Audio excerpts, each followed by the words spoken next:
ci bastano guardare gli attacchi che ogni giorno subiamo, ogni giorno subisce Giorgia, perché si sa, in Africa ogni giorno una gazzella si sveglia e sa che deve correre più veloce del leone, in Italia invece ogni giorno uno del PD si sveglia e sa che deve guardare cosa fa Giorgia Meloni.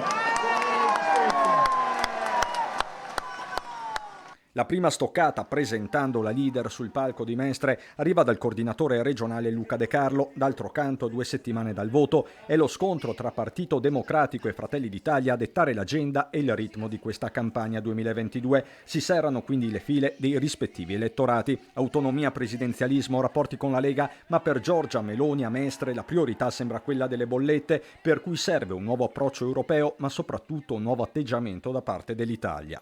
Sento il PD che si scaglia contro l'Ungheria, ma devo segnalare che i primi a non volere il price cap europeo sono i tedeschi e gli olandesi, per ragioni di difesa del loro interesse nazionale. Ora io non giudico la scelta di chi difende il suo interesse nazionale, giudico le, diciamo così, stupidaggini di chi ci ha raccontato una vita che invece non bisognava difendere i propri perché l'Europa era una grande solidarietà. Dopodiché continuo a ritenere che bisogna su questo insomma battere i pugni. Noi abbiamo dato dall'opposizione piena disponibilità al governo sulla battaglia per il price cap e sul disaccoppiamento, ma il disaccoppiamento si può fare a livello nazionale intanto, che è la proposta di Fratelli d'Italia. Noi anche lunedì possiamo approvare a livello italiano di disaccoppiare il prezzo del gas al prezzo dell'elettricità, il che già comporterebbe una sensibile diminuzione del costo delle bollette. Meloni, che di fatto chiarisce ancora una volta la sua linea sulla necessità di uno scostamento di bilancio invocato dalla Lega per 30 miliardi di euro. La cautela è quella di Premier in pectore.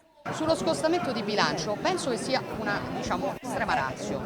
Se si fa per esempio il disaccoppiamento, per il disaccoppiamento a livello nazionale secondo me servono 3-4 miliardi, secondo le mie stime, ok?